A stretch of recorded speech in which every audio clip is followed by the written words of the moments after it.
everyone to the Wild Rift European Championships Last Chance Playoffs. We have got plenty of action to decide who's going to go to Barcelona, but of course we had our finals last week. It was the clash of European titans. Basically the El Clasico of Wild Rift. Gamelord versus RIX. And it was Gamelord that were coming in as the underdogs. RIX had dominated from start to finish all the way through the tournament. And it was Gamelord that had something to prove after going through 3 whole series, finding their way to those finals. It was a big ask for Gamelord to get as far as they have done. But they got into the finals and they absolutely dominated RIX. It was a 3-0. It was a slaughter. It was absolutely monstrous from the Gamelord team, who found their groove right at the right moment. And they are into those Barcelona finals. So we're going to get into our last chance qualifier to see who else is going to be joining them. We'll see you very soon.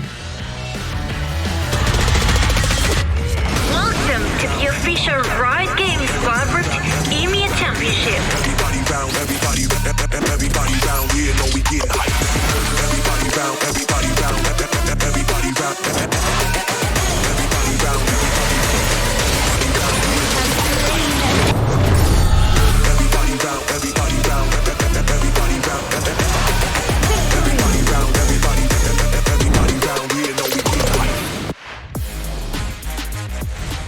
Welcome everyone here to the Wild Rift European Championships Last Chance Playoffs. I am Scoundrel. I'm joined by Hells and Stu, ready to dive into all of the action today. It's been a really exciting few weeks, and of course we still have way more to go before we get to those finals later on in the year. But of course, this is a new format, a new part of the tournament, and if you guys at home are not quite aware of how this plays out, our boy Stu took some time to explain it to you.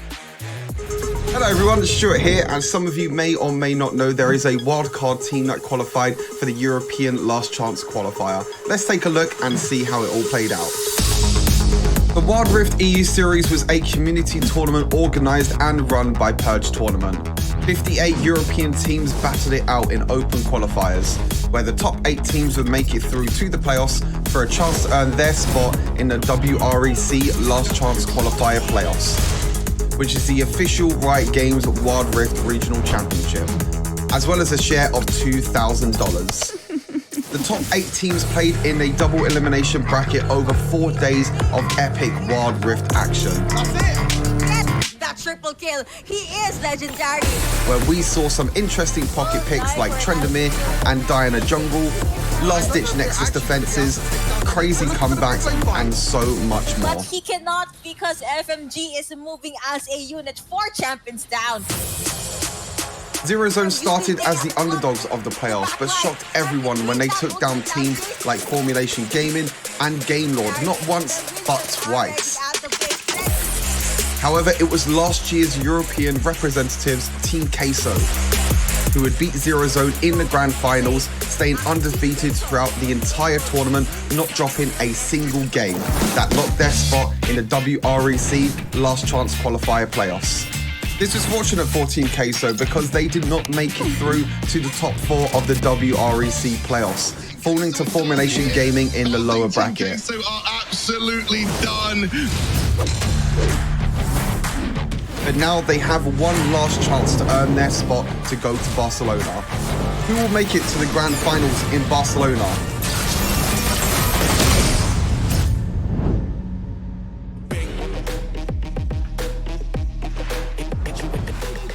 Thanks, Stu. Very insightful. And now you should all know exactly how the teams got to where they are and what we are playing for here, of course.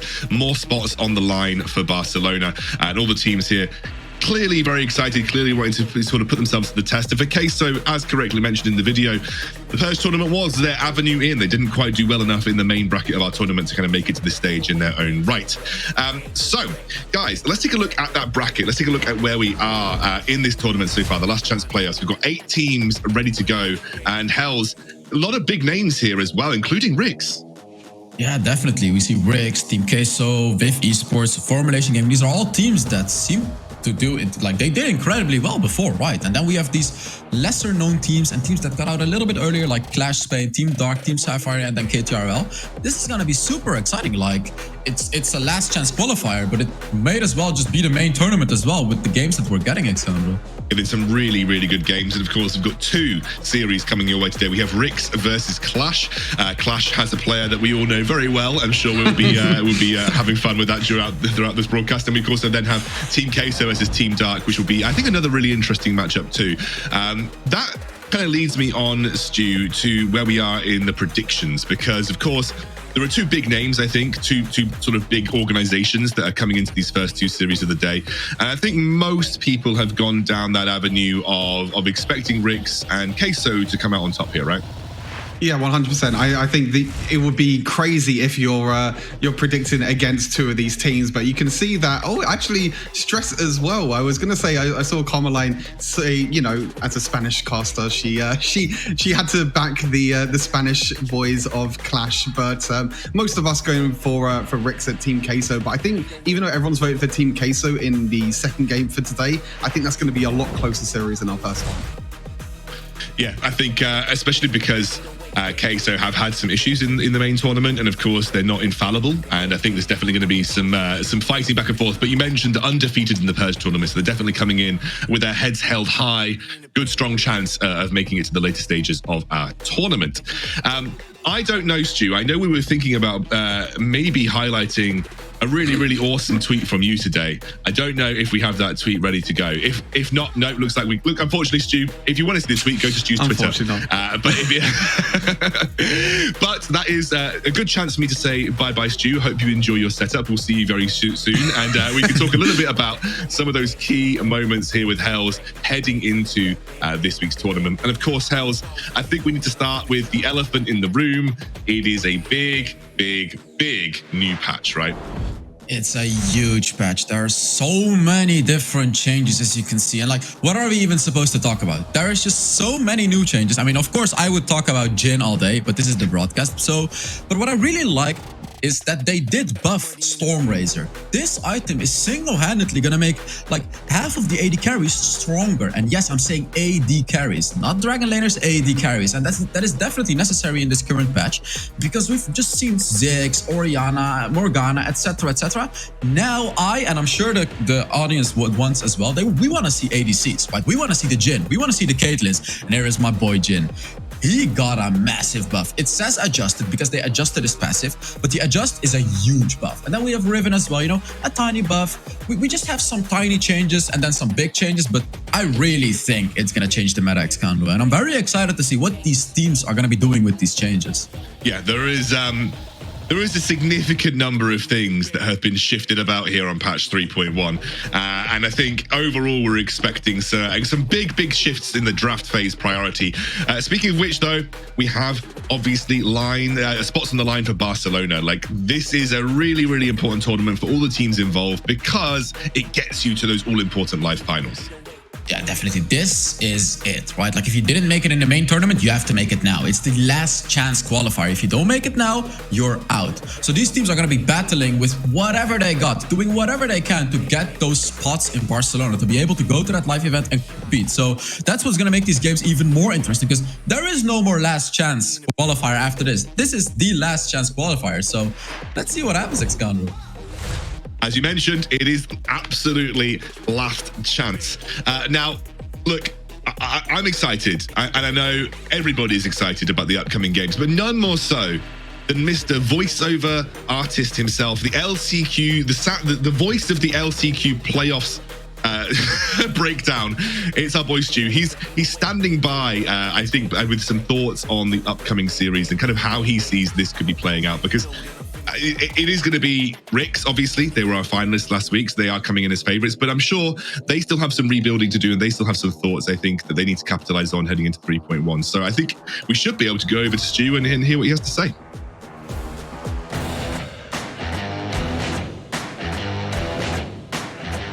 Thank you very much, Scoundrel. Yes, I am back on my budget setup as well. We're going to be talking about Clash a little bit. They are huge underdogs, in my opinion, in this game versus RIX. RIX being the grand finalist, but unfortunately falling to Game Lord, and they weren't able to book their spot in Barcelona. But now they got one last chance as well, and they have to go through Clash first to try and get into Barcelona. And they're looking to bounce back as well, RIX, because it was a very disappointing display by them last weekend in the grand final. So they're going to look to try and get all the way to Barcelona. And there's one other thing that I have to mention is already Hells has mentioned AD carries. Doom loves his AD carries. I do not want to see Doom on champions like Ziggs and Orianna. We saw Doom play Ziggs 3 games in a row against Game Lord. They lost every single game as well. But now with the Stormrazor changes, now with maybe Jhin coming into the meta, all these other AD carries as well, maybe we might see a little bit of a shift as well. But I'm really excited to get into this game and have a watch and see what we can find out from these two teams. New patch, new surprises. Let's head straight into it. Back to Hell's Scoundrel.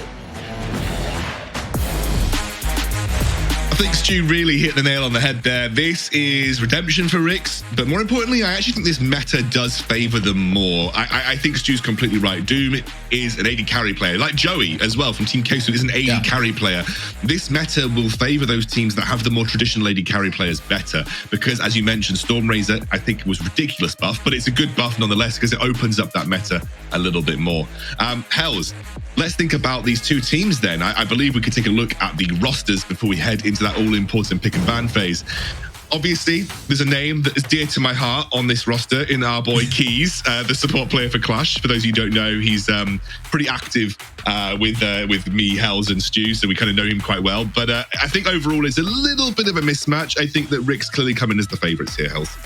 Yeah, RIX is clearly coming in as the favorites, right? Like if you look at Clash Spain's roster, they have great players, but RIX Gaming has the dominant players in pretty much every role. They have Random in the Baron lane, they have Snitch in the mid lane, and then they have Doom in the Dragon lane. And as you mentioned, with the Dragon or with the AD carries being buffed, he's gonna be especially good now. And like in this, like I hope that you cannot just get away with a free pick like the Ziggs anymore, right? Like now it's gonna be a truly skilled matchup with those AD carries, and with those, Doom is gonna dominate. Like Doom is just gonna dominate. You cannot just win the lane like that unless you come out with some crazy pick or with some crazy skill.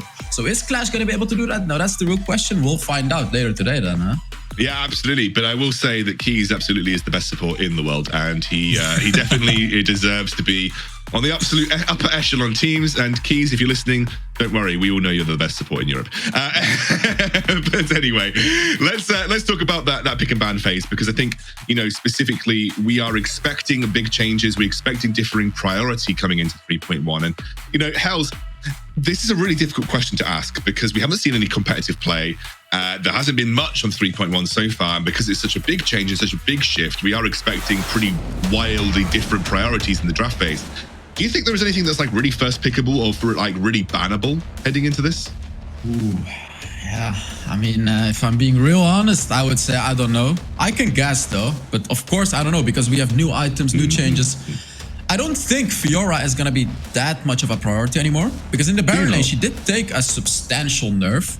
Like, still in the jungle, she's going to be strong, but like that flat damage, well, she's still getting nerfed. See, I'm already wrong. That's what I mean. I feel like I was going to say Hells, but like I was thinking like Divine Sunderer, Hullbreaker Fiora sounds like the worst thing ever, and I definitely would never want to see that get played ever. So Yuumi as well makes sense. I think there's I'm not sure if it's intended, but Master Yi right now is really OP.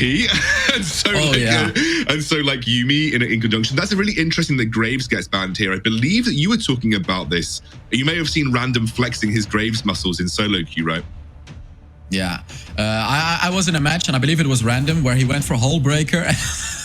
He was able to push 2 inhibitor turrets, and at like 15-16 minutes into the game, he already had 21,000 gold. So Graves, one of those champions that really benefits from those new items. And I especially want to talk about Hullbreaker, champions that go with the Hullbreaker. And I want to talk about one that we've never seen before, Nasus. I truly think, and I'm not even kidding, I truly think Nasus could be a pick in competitive with Hullbreaker. I don't disagree, because Divine Sunderer is also really OP on Nasus. Yeah. So like, it's the only problem that you will face with Nasus is that you're very susceptible to early dives in the Baron lane, and so therefore like you have to be a little careful. But post 5, post Divine Sunderer, just bonk turrets. Like there's you know, I wouldn't I wouldn't 100% disagree with you there, Hells. Would be very interesting to see if Nasus ever makes his way into competitive, but I think Hullbreaker has changed the meta significantly, especially in the way that you can play out that meta. Zig still remains a ban, by the way. Gragas is a ban, and Olaf is banned away with. I love it because I think Camille is super strong right now. Yeah. Camille is another random special, but also specifically Divine Sunderer, Hullbreaker. Just good little combo on Camille. You're gonna take down turrets in an instant. Yeah, Device under Hullbreaker, exactly. Like, that's the golden combo, and Camille was one of those champions that benefits from it a lot. So what is Clash gonna counter to it? I assume they're gonna be picking the Lee Sin, because Lee Sin is always that, you know, the good pick into the Camille. And they actually go for the Darius. And Darius is also one of those champions where you can go for those items, right? We know the traditional Black Cleaver build on Darius is still really powerful, and I think perhaps even superior towards the new items. But we will see, right? Like, we will see what these teams are gonna be doing, but I assume they really have to pick the Lee Sin right there, because that's like the one thing that you can do against the... Oh, they go for the core key. So they go for the early game damage during the objectives. Yeah, I mean, Corki still provides you with that ability to package. He still provides you with it. And also, I think you've got a bit more time. They moved the objective timers, right? So I think they... was that something that's not coming yet? I think there was... No, that's not out yet. That was discussed. No. There was a discussion, wasn't it? That they were thinking about it. I got a bit confused. I don't know if it's like ever confirmed. Yeah. But I think Corki still has that power to... like drop a package down, you know, like around an objective, and that's going to be a Morgana and a Rakan lock in here. So Morgana could be mid, or it could be a Morgana Rakan bot lane. I really would love to see Doom and an AD carry though. So I'm hoping this is like either jungle or mid, right? Yeah, definitely. I don't think it will be, unfortunately. This very much looks like a traditional draft that we would have like the last patch as well, right? Like, this looks like the exact draft we would have in the last patch. I don't like this Kha'Zix pick because we already have a champion band that works very well with the Kha'Zix, which is the Gragas, of course. We know how Gragas Explosive Casket allows Kha'Zix to do whatever he wants. So Clash really has to pick some champions to separate the enemy so the Kha'Zix can pick them off. They don't have that yet. I mean, of course, they deal with the Corki package, but it's not quite enough. I feel that this is a bit risky to pick up from Clash. I think there's still things like the Galio available, so you could always potentially look for the Galio. He did get a recent change that made him slightly better AP, but worse in support. So there's always that that option for potential mid lane Galio to bring in with the Kha'Zix, which works relatively well. But I still think we need to kind of see like what's going on there. That's going to be a Braum ban and a Nami ban. So really kind of they're targeting keys a little bit. These are like very much keys type champions. So they didn't ban his Alistar though. They didn't ban his Alistar. But yeah, those are kind of champions that Keys generally tends to favor. And so they've kind of taken that and taken a stab at Keys in the bot lane. Maybe just looking to kind of exert their own dominance in Doom and Clue in the duo lane. But it's the Alistar, you mentioned it. There we go. Yeah.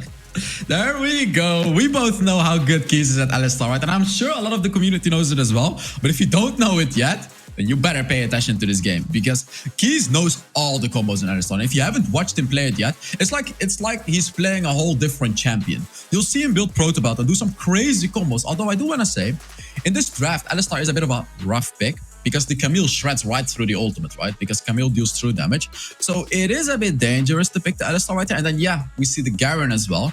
These are two champions that work very well into the Alistar because they both deal true damage. So Keys may have dug his own grave here by picking Alistar, because RIX was ready for it. They didn't ban it, and obviously they know the pocket picks of Keys, right? And also, like, Camille's pretty solid into Alistar because you can dodge the combo.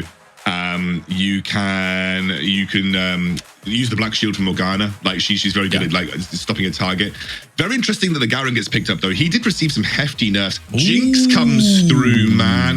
That is insane. I was talking to Doom this morning and I said, Doom, like, what is your read on the meta right now? Like, what do you think is good? And he was like, I think Caitlyn, Jhin, Tristana, and maybe even Jinx. And I think like locking in the Jinx here, that's really interesting. I'm very, very excited to see if Stormrazor is going to be like the first point of call for him as an item on the Jinx, whether that provides Jinx with an earlier power spike to work with. Hells, very interesting. Diana rounds things up.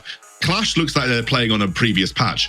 RIX are bringing very much a 3.1 style composition out from here. I'm very much assuming that this is going to be Garen mid, and then it's all right, or maybe I don't know. What do you think? Like, is it Morgana mid, Morgana Garen jungle? Yeah. Morgana jungle, I think. What I want to say about the Jinx, though, I feel that this is not necessarily a pick because they think it's strong. I just kind of feel they're a bit confident in this matchup. I think they're a bit confident against Clash. They know that they can beat them. They have the perfect composition to counter the Alistar, as you mentioned, right, with the black shield and then with the true damage. I think they just kind of want to play around. I may be wrong, but I think that's the case, you know, to just kind of test out how good Jinx really is. Because I don't think Jinx is good in competitive. I personally don't think, and especially because they picked it without an enchanter. It's incredibly hard to play Jinx without an enchanter in the current meta. She just doesn't deal that much damage. And regarding the Stormraiser, it doesn't fit Jinx too much. I mean, he may try it, but Jinx is that champion that goes for the Runan's Hurricane build, right? So it's going to be interesting to see how Doom decides to play out the Jinx. Why would you pick Jinx though when nothing changed for her if you weren't going to go Stormraiser? Yeah. That's my question to you, right? Like, I get the impression this is going to be Stormraiser, Infinity Edge, Runan's build, like a 3-item spike for a Jinx, and maybe that's kind of the way that they're looking to play it. I mean, I would love to see that. I don't think it works, but yet again, this is a new patch. But what you said, I would love to see that, right? Like Stormraiser, Infinity Edge, Runans. The power spike would take a bit long to reach, but it would be incredibly strong. It would be very powerful with the rockets as well. Like, and then you could round it out with like Bloodthirster, and then you actually get the 25% crit, and you get like 100% crit from Bloodthirster then as well, and that could be kind of spicy. Anyway, look, we're theory crafting on the fly right here. Yeah. We've got a series that's really important. It's Clash versus RIX. Obviously, for a spot at Barcelona on the line, got to make sure that you have to win these series wherever you can. We're straight into it. It is going to be Garen mid. It is going to be Morgana jungle and Random. I'm very happy to see Random not be given something like the Garen. I want to see him flex those hull breaker muscles here. Hells. Yeah, definitely. I'm really glad with this draft, right? Like RIX Gaming is showing us some nice champions like the Jinx, like the Camille, and especially Random on the Camille. We talked about Doom on the Jinx, right? We both know how good Random is. I saw him in a ranked match recently, and you've seen him as well. And unfortunately for you, I think you've seen him more in the enemy team than I have. So we know how good he is, right? And we know what he can do on those carry champions like the Camille. I have been bodied more than enough times by Random. Yes, I'm very well aware of how Random operates as a player. He's bodied me enough times, like I've said, on his champions, and Camille being one of his specialist champions as well. And both of these matchups are turbo bad, by the way, for Clash. Garen, as you'll know, Hells, is pretty good into Darius, and Garen's also pretty good into Diana, so there wasn't really a win situation for there. And Camille is good into Darius and also pretty good into Diana. So there wasn't really a winning situation for Clash in either of their side lanes, realistically. Yeah, definitely. In the early game, like, you cannot really do much. Here we can see Eamon actually doing pretty well. But yeah, in the early game, Snitch on the Garen is supposed to win this matchup, right? Like, Garen wins against Darius, but we have a gank. Keys is already coming through. Keys is already in the Baron lane. He's looking for some blood. He's out for it, which is nice for the Jinx. You kind of, the more that you leave Jinx alone, the better it is for her, realistically, because she doesn't have a particularly strong early laning phase. RIX just Snitch gonna just soak these minion waves. Very interesting to see where Snitch goes with his build path. My assumption is that nothing changes for Garen, and that he just goes for his traditional kind of like Sterex Gauge Black Cleaver build path, because I think that's still going to provide him with a relatively decent ult. That's a nice catch there onto Nomo, but he's going to be forced away from the tower, and they're not going to go for a crazy dive this early on. Yeah, definitely. And with the recent changes of Garen, they actually buffed his AD ratios and they nerfed his flat damage. So you're definitely going to be needing some AD, right? And the traditional build offers that with the Black Cleaver, with the Sterex Gauge. I would assume that the Garen goes for Death Stance as well. Really good item. He just needs to stack up attack damage, basically. He needs to find items that give him attack damage and health or armor or magic resist. So no more Sunfire Ages. We're never going to see that on Garen anymore, I would assume so. So it's going to be interesting to see how Snitch decides to build out the Garen, indeed. Yeah, I think there's a world where we have seen some tanks use the new Death Dance to their effect of just having like a huge amount of regeneration in the middle of team fights. Like, you build up a lot of HP, you get much more value out of max HP increases, you know, or max HP restore that you get through Death Dance. But again, it very much looks like that's not the play that Snitch is going for. He's going for the Black Cleaver build, so we're not going to see much change for Garen on this patch. And they still believe, even with the nerfs, that he remains relatively strong. Ooh, and we're going to likely see a skirmish happening in the top lane as SC7 is potentially looking for a gank, but Yafet is ready for it. You know, he's backing it up. He's ready for it. And I want to highlight something, though. The gold difference between Random and Panthew in the Baron lane, it's like a 300-400 gold difference. While nothing well, assuming nothing happened, but it did. Like, Random is able to get ahead in a lane, even without kills. And this much, that's pretty crazy, Excandro. Yeah, it's done a really good job. And Snitch as well, you know, 400 gold up on the Garen too. Just like easily able to kind of like... Ooh. He won't, I don't think he'll die. He's got too much HP, but you do have to be a bit careful post-5 as Garen. You want to take the shorter trades and get out before Darius is able to stack up. You know, Darius still does very scary amounts of damage with his ultimate when you have those full stacks enabled.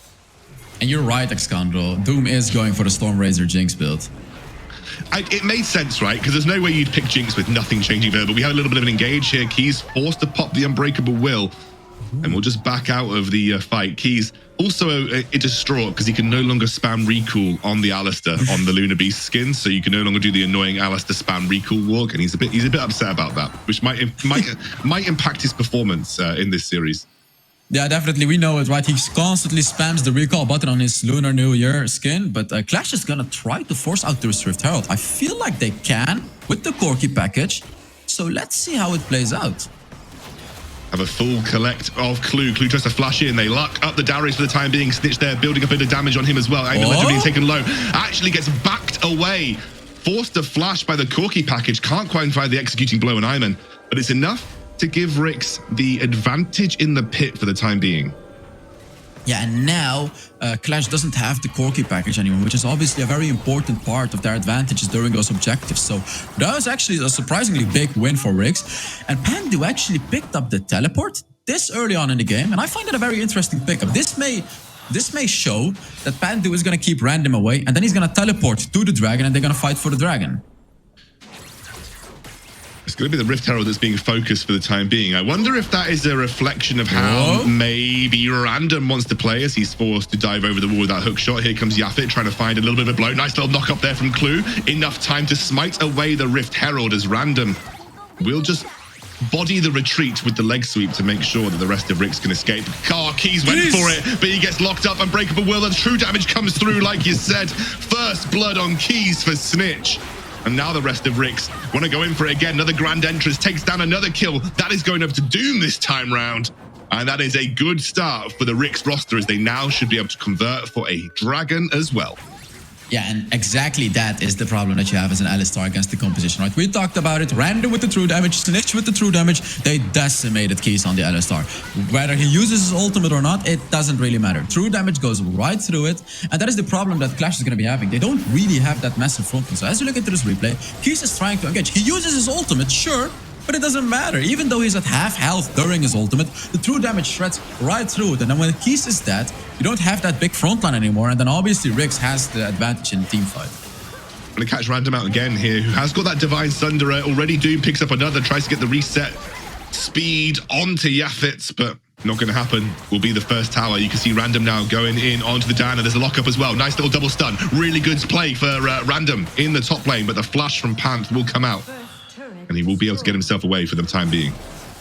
Yeah, Nomo's going to try to look for the gank. I think that Random has the mana to be able to hook shot away if he needed to in that situation. So I won't go much deeper in that trade. Random just dealing 50% of Nomo's HP like it's nothing, and he doesn't really take any damage himself. So we can truly see the power of Random on those carry champions. Incredibly powerful. And I wanna talk about the builds, by the way. If the Observer could show the builds, that would be amazing.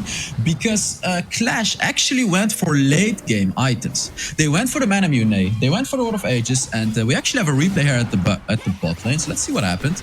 Oh, that was actually a beautiful hook by Ayman, and then Kha'Zix, Yafet on the Kha'Zix trying to go in, but it's just not enough. Doom dealing way too much damage to the Darius and just able to easily get the kill. So yeah, here we can see the items. We see the Mana Mune and the World of Ages. These are two late game scaling items. And if we look at RIX Gaming, they have strong early game items. Well, items that are also strong in the late game, but we see the Divine Sunderer, the Ludus Echo, the Black Cleaver, etc., etc. These are all items that are already good in the early game. Compared to Clash, you know, these items scale into the late game. So I don't really like how Clash went for these later game items. Perhaps they could have chosen to go for stronger early game items or champions that have stronger early game items. So they were actually able to win those early objective fights, because even with the Corki package against RIX, they were just unable to win the fight. Yeah, I think it's a bit of a... well, we'll see what happens. Obviously, they've got to compete versus the Jinx in the late game. We have a big engage. There's already one dunk now going the way of Darius. Snitch on the front line, very healthy. Uses the judgment, can't quite find it onto Yaffa. Will flash forward, will dunk him, can't quite find that executing blow. And now Doom versus Nomo on the sidelines. Doom doing a load of damage. Great stasis! Oh, he baited him in. Nomo will still die. That's the reset now for Doom. Can he find the kill onto Keys? Yes, he can. It's a killing spree for him. Gets a nice dodge over the wall. Triple kill on the Jinx. And Doom is popping off on this AD carry. He's popping off indeed. Getting that one kill that he needs, and then he just boom, kills everyone. 4-0-2 on the Jinx, and Random is looking for more blood. Oh, beautiful, beautiful little 1-2. You can't escape the Hextech ultimatum. Panthew draws them in with his ult, but I think that'll be enough for them to try and get another kill here on Doom as they jump away from the turret. They just about get away with it too. And that is a beautiful play on the top side of the map. And they get the mid lane tier 1 using that Rift Herald too. RIX are dominating this first game. Yeah, and Doom is going for the build that you talked about, right? The Infinity Edge, and I'm very likely Arunan's Hurricane is the third item. I would be surprised if he didn't. He doesn't really need the Mortal Reminder in this game. And as we look into this replay, by the way, Random with a beautiful engage, getting Yafet very easily with his ultimate, and then they just kill everyone. And then Snitch tanking up the turret, as you can see, waiting right there, taking another shot, making sure Random survives as well. Just very beautiful and coordinated dive from RIX Gaming right there. But what I was going to talk about is Doom doesn't need a Mortal Reminder very early on in the game, because they already have true damage to deal with Keys. Absolutely. Random now has that Blade of the Ruined King as his second item. Doesn't really feel the need for Hullbreaker, I think. Wants to go for the damage. Yeah, that's the true damage coming through. Keys can't escape. Snitch takes him down. Flash! Hook shot onto Nomo. And that is another kill for Random on one of his best champions in the form of this Camille. They are toying with Clash right now. It is a 10k gold lead at 10 minutes. Yeah, exactly. As you can see, Random just indeed toying, doing whatever he wants, and he goes for another kill. He's gonna get it, and it's just a very easy one. Doom actually snatches it away with his ultimate. This is just a disaster for Clash. And yeah, this is what we expected, right? Like, RIX is gonna dominate Clash. Clash is just not really ready for a team like RIX yet, as you can see. They're just severely getting outclassed. But while the draft also feels a bit old, maybe didn't adapt to the times of patch 3.1, whereas you can see there is a big shift in the way that I think RIX are playing. They're giving Random the space to have skill expression on a champion like Camille. They're allowing Snitch to find the right matchups in the mid lane. They're giving Doom things that he's good at, which is the AD carries, because they are back in meta with that Stormrazor buff. So I think it's a different side to RIX, and I think it's a patch that plays into RIX's strength overall. So I think there's a real question to ask if this remains the meta going forward and RIX are able to meet Game Lord again later in the tournament, then we could be looking at a completely different matchup. Yeah, this is a huge patch for Doom. And if you look at Redemption, I would say that Doom is a better AD carry player than Redemption. But Redemption is an overall better player. So Redemption can play it all, right? Like, he can play the Vayne, he can play the Orion, he can play the Ziggs. And I feel like he's better at that than Doom. But if we just look at AD carries, Doom is probably by far the best. And then the second one would be Joey. Yeah, Joey's very, very strong mechanically, absolutely. And I think that's why, when we see Clash later on, Queso later on, we're going to see a bit of love for AD carries on their side. Don't need to say much more than it is a slaughterhouse right here. Clash trying to find the engage. They just can't right now. That is a beautiful Hextech ultimatum to stop Darius getting away. You can see the damage that Snitch is doing right now too. Random jumps in. Triple kill for Doom. Could that be a quad? He's going to go for the penta kill!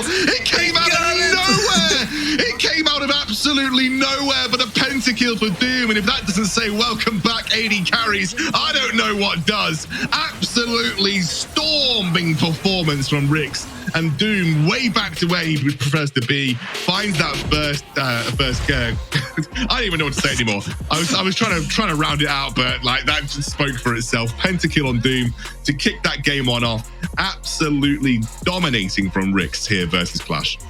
Welcome back, AD carries, Xcondo. That's what it said. Welcome back, AD carries. And I want to see more now. I want to see more. I want to see Jinx. I want to see Caitlyn. I want to see Jhin. I want to see Ezreal. I want to see them all. I'm so sick and tired of the mages. I want to see more players pick champions like the Jinx and just show a dominating performance like this game. And as you look into these replays, right, like, we can clearly see the Alistar was not a right pick here. We know Alistar is a power pick for Keys, but RIX was ready for it. And here we can see, right, like, the draft really mattered a lot for RIX. And then Doom's positioning as well. Constantly standing behind, being able to get those kills. I don't think he died a single time in this game. I'm pretty sure he hasn't died a single time in that game. So Doom's positioning just really amazing, avoiding all of the engages that Clash had and just standing in the backline, using his Storm Razor to slow the enemy, and then his ultimate to finish them off, and then just dominate Clash right there. It was beautiful stuff from the whole of RIX. And I think, again, you can clearly see that they've adapted quite well to the new patch. That was one of the big questions that we were going to have for teams coming into this weekend is 3.1 is a big meta shift. Have you kept up? Have you innovated? Have you read the meta correctly? You've got to remember these teams have had basically 2 days to figure out what's good on this patch. It's not a long time to be able to do that. The teams that are able to read things like the meta much more readily will be the ones that are rewarded on this patch. And you can see, I think RIX definitely hit that. There's some really interesting discussions to be had. Garen, still good, still useful. Teams still prioritize him. You know, this time round, the Divine Sunder are clearly impacting what is good and what isn't good in the Baron lane as well. Lots of things to break down from this game, Hells, it feels like, because it's almost a bit of a showcase of what 3.1 can bring. I mean, yeah, definitely. Unfortunately, we didn't see a hold breaker yet, right? Like Random went for the Blade of the Rune King because he wanted to deal as much damage as he could. I want to see a hold breaker soon as well. But yeah, about this game, probably the AD carry would be the most notable role, right? Like Doom here getting the pentakill, showing us, hey, AD carries are back. So there it is, 11-0, and he was going for a rapid fire cannon. Actually, he was not even going for a Runa's Hurricane. So a whole new way of playing Jinx right there, Xcander. Yeah, that's very interesting. Yeah, I think that, you know, the Storm Razor has clearly opened up a better early spike for carries that would traditionally rely on maybe 2 to 3 items plus before they became relevant. And that's what Storm Razor buff has already done. It's kind of opened up an avenue for other AD carries to put their foot in. What's really interesting is that Random dealt almost as much damage as Doom here. Like, you know, Random, and then Snitch as well. Snitch. It was a very evenly distributed game. I think Doom probably pumped out the most damage he ever had in that last team fight where he picked up that penta. But really great performance from RIX all round, if I'm honest with you. And it was just controlled, calculated, and from the very get-go, you know, they were kind of dominating from start to finish. I don't really think that Clash ever really got their foot in the door. And I think it really started, unfortunately, with the draft here, Hells. That was the I think they just weren't quite on the same playing field before we even loaded onto the Rift, if I'm honest. Yeah, RIX completely outdrafted them, right? Like they just completely outdrafted them. And then they played better as well, and it was just a dominating performance. I'm hoping to see a bit of a better draft from Clash, you know, showing a bit of a different side of the draft, because it was very predictable what they were going to do. Very predictable Alistar pick. RIX saw it coming as well, and the Alistar was just practically useless in that game because of all the true damage. So I want to see Clash do some new crazy things, like maybe Keys pull off the Blitzcrank when it's a perfect pick or something else. You know, I'm just saying, I want to see those crazy picks because they're not going to win with the traditional picks against a Titan like RIX. Yeah, and I think you've only got one game to turn it around. Let's take a look at the play of the game here. If it's not the Penta, I'm going to be extremely disappointed. It's going to be the Penta, right? Yeah, definitely. And to be honest, Doom didn't even do, like as we said, Doom didn't even do the most damage. He was able to finish off the most champions. Like he got the last hits on most champions. Like here he got it with the red buff. And then, you know, like Random was the one that was dealing a lot of damage in this team fight as well. As you can see, just going in, and then Doom gets the kills with his rockets. And look at his positioning, by the way, maintaining a good position, standing in the back line, and then just securing all of the kills very, very easily. And then boom, penta-kill. What an amazing game to start off the series. What an amazing game to start off this weekend, Xcander. Yeah, I'll be completely frank with you. I think if you're an AD carry player, you know there is a couple of AD carries that are kind of penta machines, and Jinx is a penta machine because the resets just allow her to be much more readily able to kind of snowball fights and take down enemies. But, you know, I think that was a dominating performance. I think we expected nothing less. And I think RIX certainly made it look like that A, they've adapted really well to the meta. B, they are kind of, you know, superior to Clash in that sense. And I think C, they are comfortable now with how they want to play the game out too. Like they've obviously done a lot of thinking and a lot of practice since their loss last week to Game Lord. They look stronger than ever, if I'm honest with you, Hells. And I think that's a good sign for RIX going forward in this tournament. I honestly think RIX is going to be the strongest team. But yeah, we'll figure out in the next game how they can perform. We're going to be hopping into a quick break before getting into the next series. So yeah, we will see you later.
You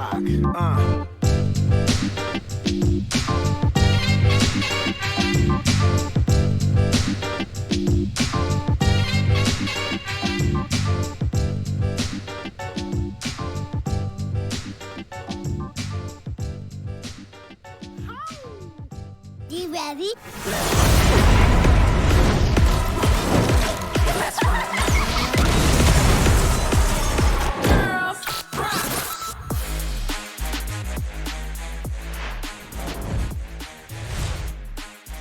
Welcome back, everybody, to the WREC Last Chance Qualifier Playoffs. My name is Scoundrel, joined by Hell's Devil. We are in to RIX versus Clash, and RIX made quick work of the first game. Pentakill for Doom on Jinx. Welcome back, AD carries. That is the statement that we are making right here. AP carries can get in the bloody bin. It's welcome back, AD carries, and that's what we like to see. Hells, a very interesting game, though, right? I think everybody on RIX were really firing on all cylinders. Yeah, all of them, right? Like, and we see the kitchen setup coming through from Stuart right there. I would rate it 10 out of 10. Kitchen is always the best. As you may know, I'm sitting in the kitchen as well. This sitting on the box as well. No. Do you know what? I respect that, because I remember last year I had to move to my parents because my internet was down for like 3 months. Like, it just wouldn't get fixed. And I had to move to my parents, and I was literally in their loft I had my PC set up on like a. Have you ever seen? Do you know what? It's gonna sound stupid. Do you know what a wallpapering table is? A wallpapering table? I don't know, actually. Yeah, but TLDR, it's a very, very thin sheet of MDF, and it's not supposed to hold a computer, basically. And I had a computer on it, and slowly over the course of a few months, the table was buckling in the middle. And yeah, it was bad. Anyway, I was in the budget setup. I know Stu's pain. Right, speaking of our boy Stu, I think he is on the sidelines with some key points for this second game of the series.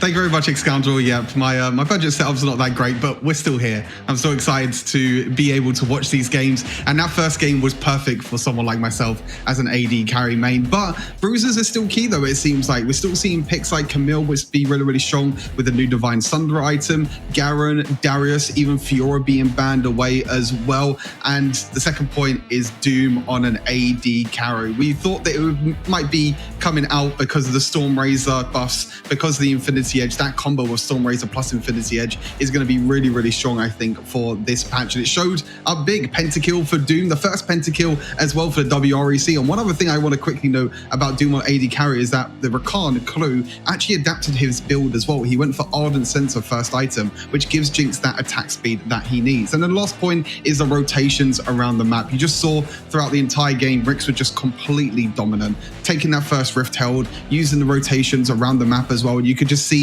how well prepared RIX are for this tournament. And as Scoundrel said, looking like one of the strongest teams in the tournament. So hopefully they'll be able to close out the series in the second game. Back to you, Scoundrel and Hells. Thank you very much, Stu. Yeah, of course, RIX looking very strong, but we wouldn't give Clash a fighting chance here. Let's see what they bring in that second draft phase, see if the picks and bans shake things up anything more. Guys, who do you think are going to win? I think most people probably down the RIX line right now. They're obviously in a really, really strong spot.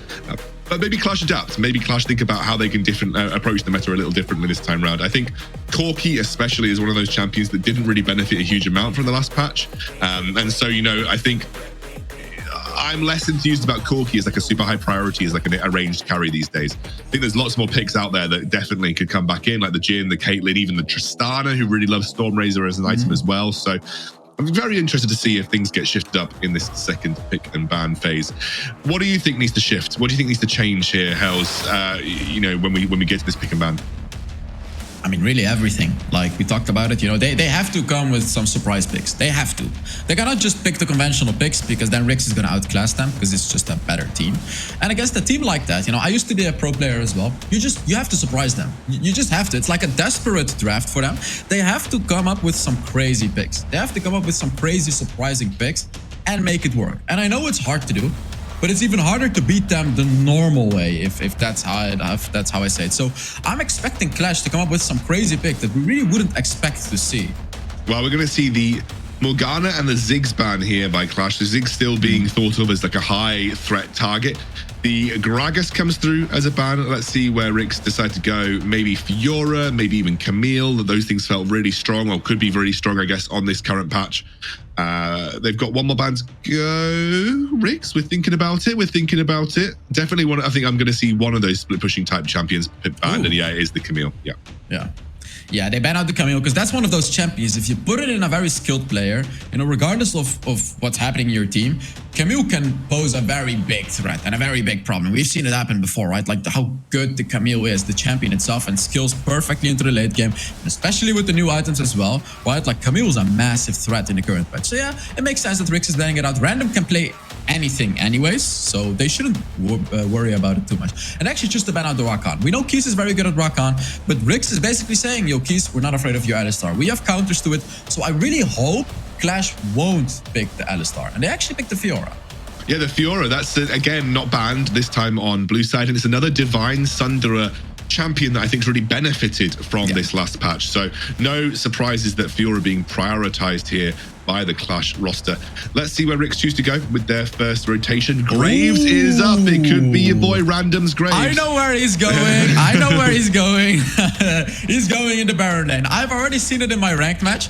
Random on the Graves in the Baron lane. Divine Thunder, Hullbreaker, and Hullbreaker first item, by the way. Oh, and the Yumi. Oh, Yumi. That indicates that we're going to have a strong ADC. And that could indicate a Jhin. Because Yumi Jhin is incredibly powerful, ex-scoundrel. It definitely can be. I mean, I think Yumi I've always traditionally more associated with attack speed carries because you can play like the Ardent Sensor build, but it's still very good with Jhin in the sense that you're just going to buff his AD, which is always really nice. The Corki does come through here for Clash. They're going back down the Corki route. I don't think Corki is bad per se, but again, I think there are other carries right now that are also really strong. So, I'm not totally enthused to see Corki, maybe because we've just seen so much Corki for like 5 weeks straight that it's always nice to have something that's a little bit different. But let's see, maybe they prioritize something for Keys here in terms of the support now that they've seen the support they're likely going to be playing against. Yeah, and this is what I was talking about. Irelia, this is it, you see? Like, these are the new kinds of picks that I'm expecting to see. They have to pull them off. They have to go for these crazy picks that RIX should, like, this is going to make the draft a bit harder for RIX. Because now they have to think, like, okay, how do we counter the Irelia as well, right? And maybe Clash has a very good player on the Irelia. These are ways to win the game. So I really like that Irelia pick. It's a bold pick, but I like it. In the situation that Clash is in right now, you have to do it. And always it's a Jax Yumi. It's a Jax Yumi type situation. So that's very interesting. They're already kind of running with something that was tried and tested beforehand, but arguably is in a good spot, even with Divine Sunderer right now as well. That's a nice, not all Jaxes go Divine Sunderer. There's still a case for Triforce, right? So there's maybe a discussion about what stats you would like. Irelia is a Divine Sunderer user, though. She really does like Divine Sunderer as an item, so that is something that makes sense. Plus, Irelia got adjusted, which basically made her worse for like 2 levels, and then the rest of the game Irelia is getting stronger. So I think Irelia in general is in a really good spot this patch, and good Irelia players will feel the boon of having things like the Divine Thunder at your disposal and the cooldown reduction that you're getting on your Blade Surge in the late game. Yeah, definitely. They reduced the cooldown by her first ability by 2 seconds, which is huge for Irelia. Like, the buff it's a buff. It's just a pretty substantial buff for the Irelia. So it's going to be interesting to see how Clash plays around with the Irelia. But yeah, RIX's composition is looking very scary as well, right? Like I said, random on the Graves, I think, with the Hullbreaker, is constantly going to be split pushing. And then you have that power composition with the Yumi Jax, right? In a 4 versus 4 situation, they'll be so powerful. And then when you leave random in the lane, it depends on the Fiora, right? Like, I assume they're going to put, Clash is going to put Fiora in the Baron lane. And then with a Hullbreaker herself as well. That's what I think. Then it's basically going to be the battle of the split pushers. And then a 4 versus 4 as well between the teams on the opposite side of the map. I always think that Graves is a nice answer into Fiora, though. Like, a good Graves player can actually deal with Fioras quite well, especially because you haven't got any like immediate CC that she can riposte. So therefore, like, you lose a little bit of the functionality of the riposte versus Graves in that Baron lane matchup. Graves also builds up a nice amount of resistances the longer that he's in a fight with you. So like, it's one of those situations where I actually think Graves is a relatively good answer in the Baron lane to Fiora. That will be a Orianna. That could be for Snitch, of course. Still going to wait to see, but I think Orianna still, reserves functionality in the bot lane if needed. Yeah, definitely. Orianna is still incredibly powerful in the bot lane. I'm hoping that it's for Snitch, because of course we want to see the AD carries. But yeah, Orianna can be flexed in the mid lane and in the dragon lane. So let's see what Clash actually decides to pick. They still have to pick a support, and then either a mid laner or a dragon laner. So it's honestly a bit hard to decide what to pick against the competition of RIX. They go for Lulu. Is it the Lulu Vayne or is it the Lulu Jinx? It's gonna be one of them. Could be Lulu Jinx, and you could see the, well, yeah, I think you'd have to have Fiora jungle at this point, right? Then Irelia Baron lane, which is maybe a little scary, but we'll see. I think Lulu Corki is okay, but not the best combo that you've ever seen in your life. Yeah, not the best. Let's see what Clash is going to respond with. Right at the end here, Nomo has the choice. He's really thinking about it. It could be Vayne. It's Lee Sin, so it is Lulu Corki, which is not the most insane because Corki's very kind of game. This is a Jin game. Is it a Jin game? I think it could be a Caitlyn game personally.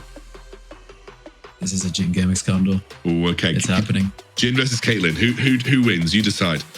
It's a Jin game. Come on, bring out the Why is it now. A Jin game? Is it just a Jin game because you think they've got a Jin game in hand? Jin is good into that. Okay. What are they gonna pick?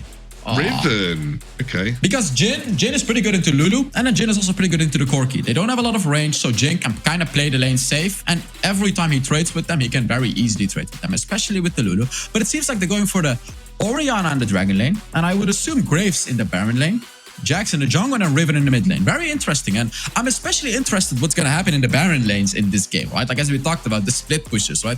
Is it gonna? It's gonna be the Fiora very likely in the Baron lane. So Fiora with a hole breaker, I would assume. Graves with a hole breaker.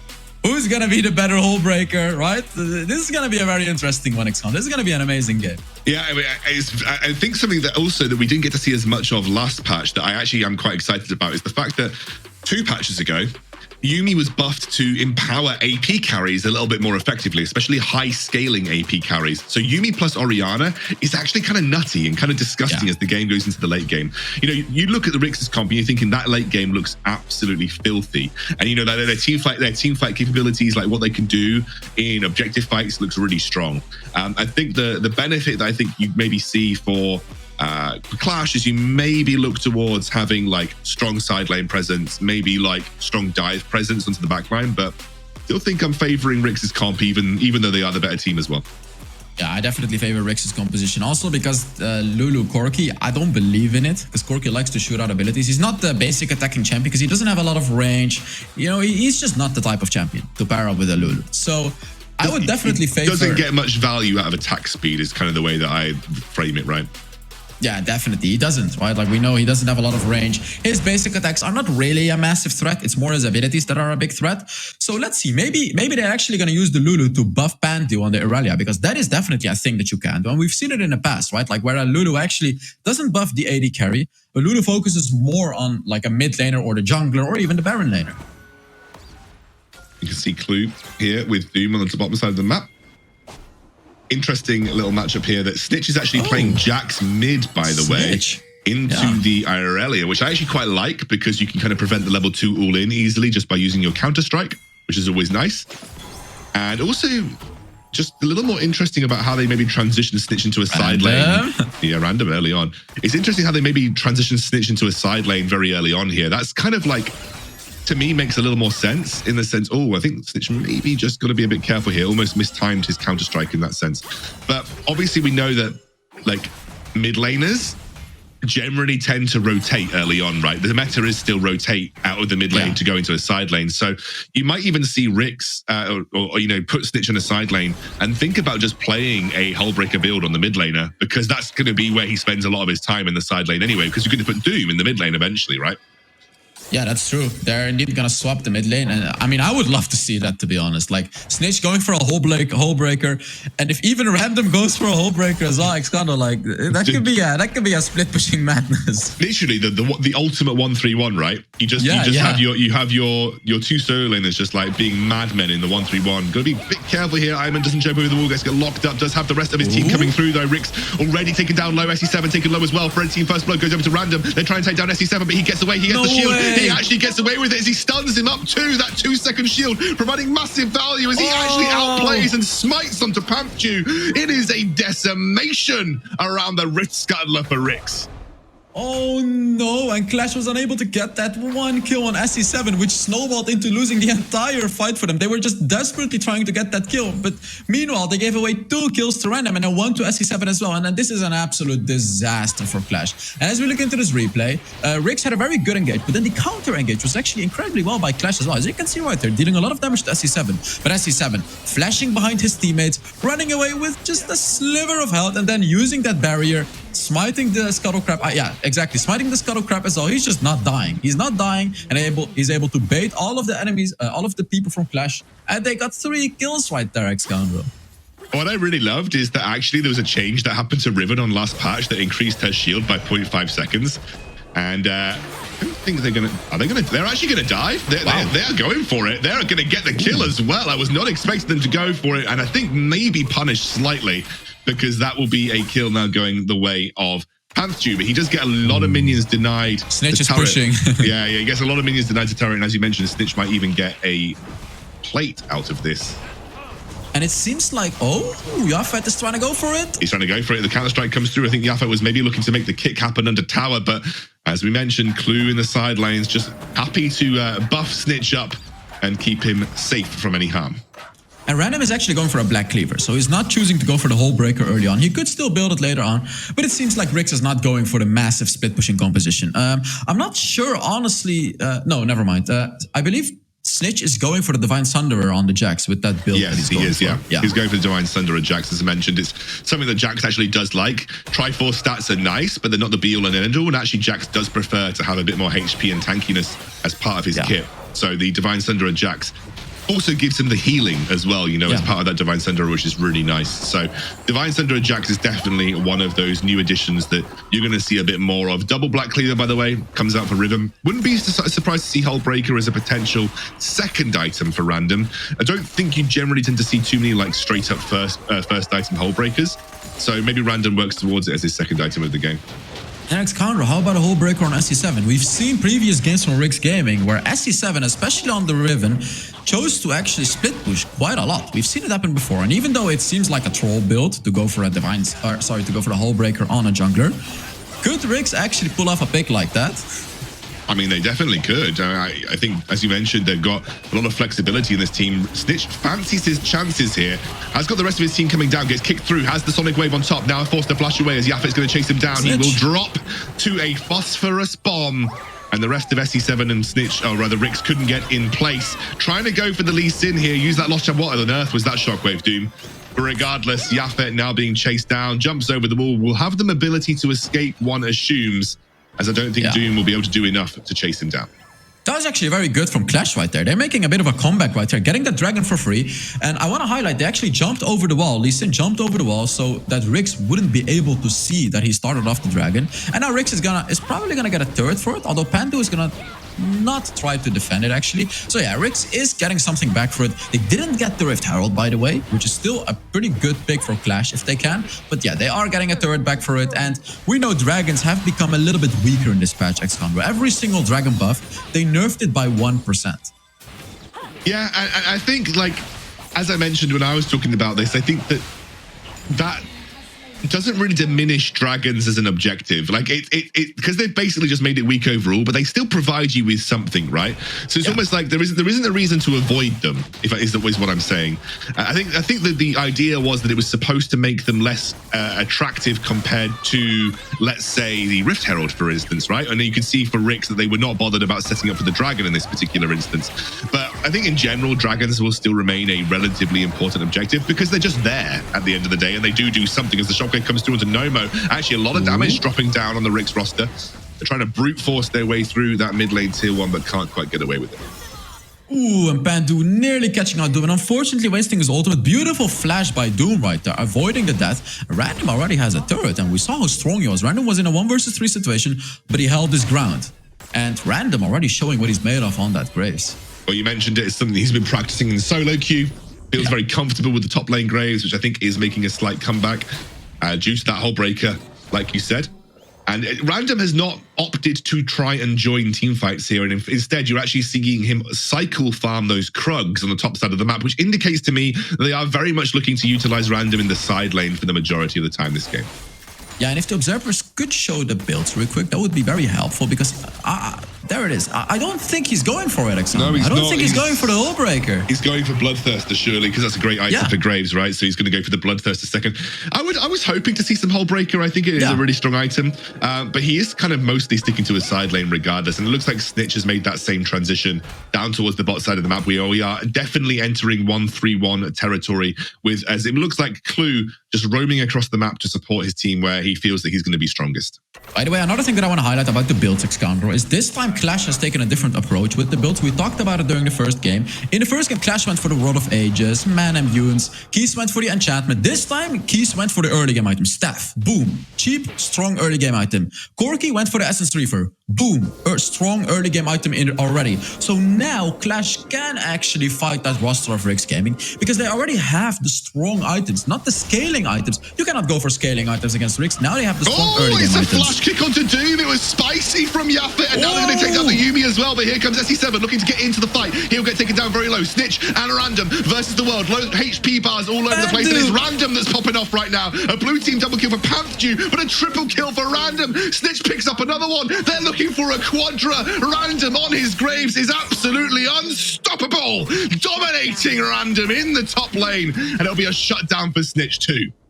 That was a quadra kill for Random. I'm not quite sure why the game didn't show it, but that was a quadra kill. And even though Pantu did a phenomenal job in that team fight, Random just came in and destroyed everyone. And the camera was highlighted on Pantu right there. But I'm sure during the replay, we're going to be seeing a little bit more of Random. So we already saw this side of the fight. A beautiful catch by Yaphet, by the way, to start off the fight. But let's put our eyes on Random right here. Look at the Graves, guys. Random is positioning carefully a little bit, but then he goes in for the kill. He goes in for blood, as you can see. Dives in, destroys Keys and Noma with that ultimate, and then also Amen. Unable to 1v1 Random, and just Random. What a Giga Chat Graves player right there. Just destroys the entire composition of Clash right there. They pretty much forgot about Graves, it felt like. They thought like, let's go. Ooh, and we have a 1v1. Yeah, Amen trying to go into Snitch here. The Grand Challenge already popped. Snitch not going to look to take that.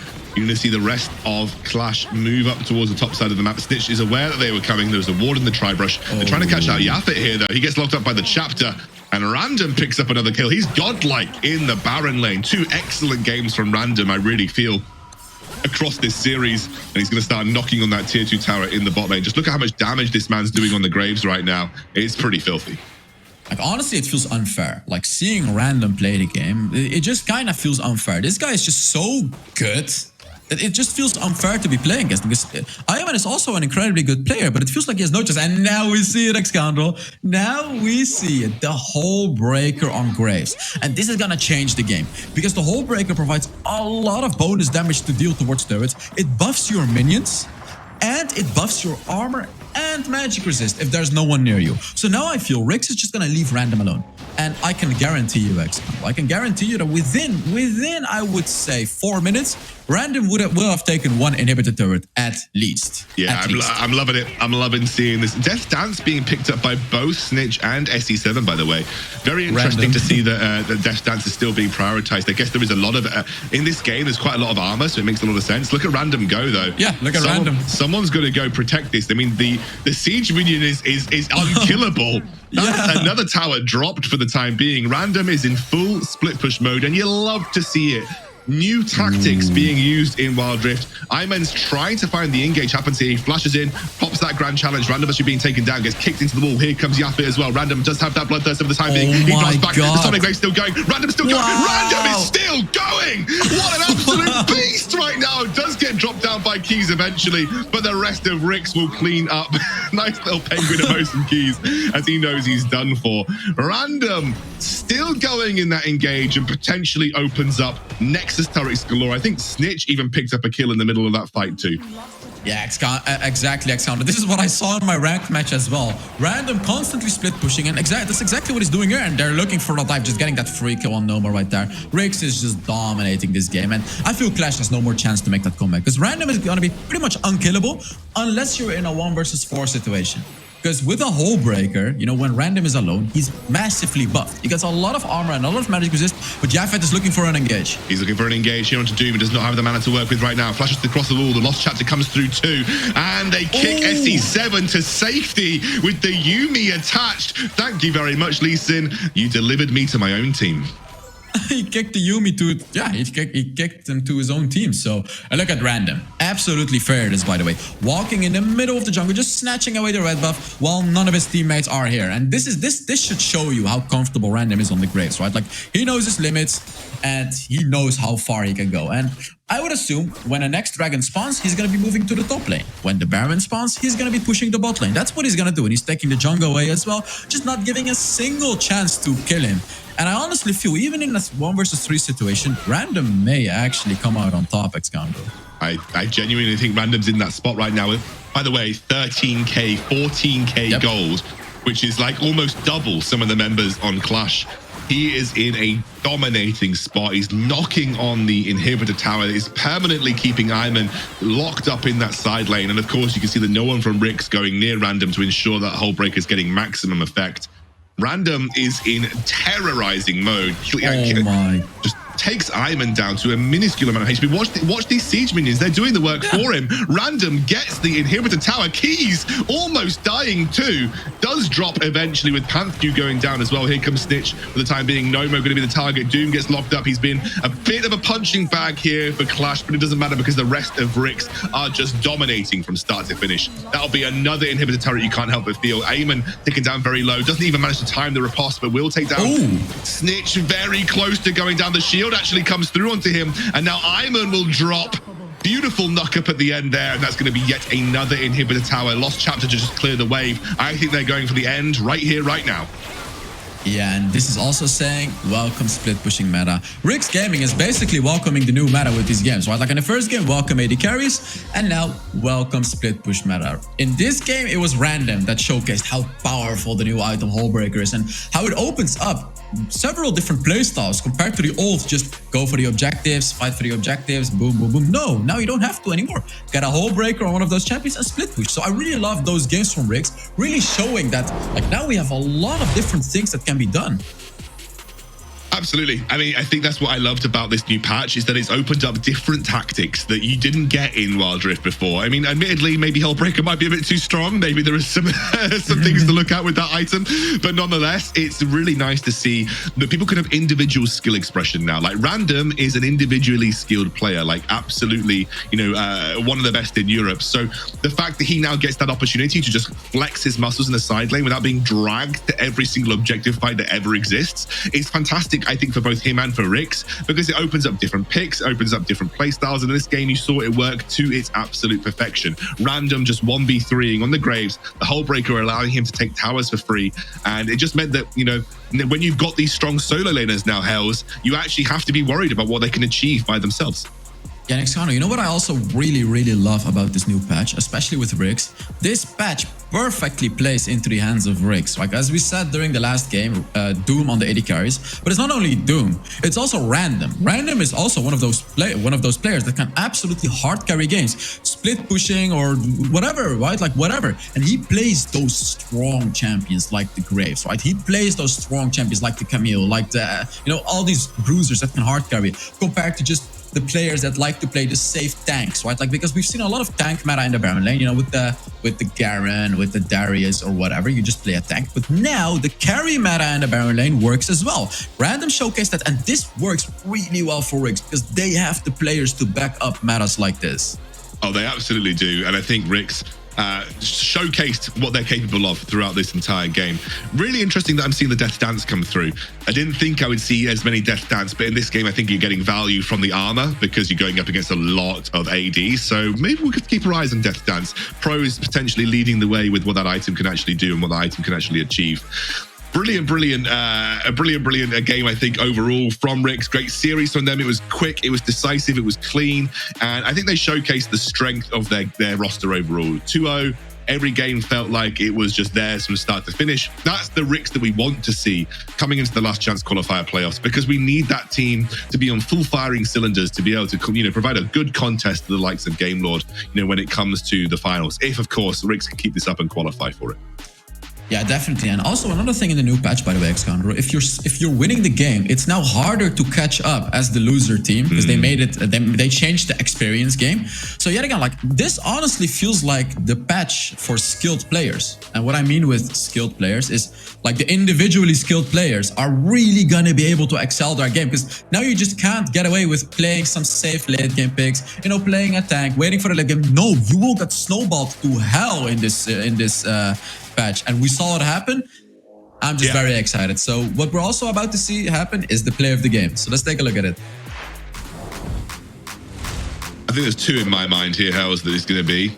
It's either the random. Yeah, this is the one. Yeah, that I wanted. random. This is the one that I wanted it to be. I was thinking it was either going to be the mid lane team fight or this one. This was random, just showcasing like 2v1. Getting caught out, keeps himself alive, keeps himself in the game, plays perfectly off the engage that comes through from SE7. And yes, he dies to Keys afterwards, but Keys cheesed that with the flash. So it is going to be...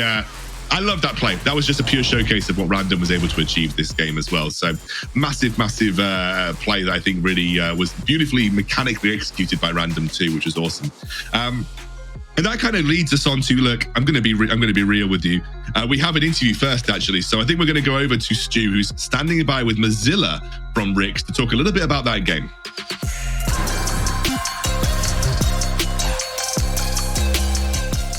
Thank you very much, Xcandro. I'm indeed joined by Mozilla, the coach for RIX. Congratulations on the victory. What's your thoughts after that game? Was you expecting this dominant performance? I think people are just underestimating us for some reason. I don't know. We went without a loss through like most of the last bracket, I guess, and we only lost to Game Lord. So I don't know why some casters were still voting for Clash in this series, but I think it was pretty much expected for us to win here. For sure, and you brought out some new picks as well that we obviously haven't seen before with the new patch 3.1. I know yourself as a Baron laner with the likes of Hullbreaker and Graves with Random, Graves on Random as well, and also Jinx as an AD carry. I want to kind of open the door to you and kind of you can talk about whatever you want. What's your favorite part about this new meta patch 3.1? Honestly, I think it's the EXP changes. I feel like the EXP changes are really changing the way some lanes are being played, and some supports are not allowed to roam as much anymore, especially because they just drop down to like level 4 on objective spawn, which is completely detrimental to like their teamfight performance. So I think that's the change I definitely like the most. For Baron laners, I would say it's probably Sunderer, because it kind of pushes out these tanks like Seth and Darius who are just stacking HP, and they're just going to get rolled by Sunderer champions. No, I totally agree with you. I think Sunderer and Hullbreaker as well, what we saw, and obviously Jinx as well with Stormrazor. I think some of these items could be very interesting. Next match is Team Queso versus Team Dark. I just want to quickly get your prediction with that one. Who do you think is going to come out on top in that series? Honestly, it's really difficult for me to say. Team Queso have been really up and down. They won Purge, obviously, but they haven't really looked as good in the Wild Rift EMEA Championship so far.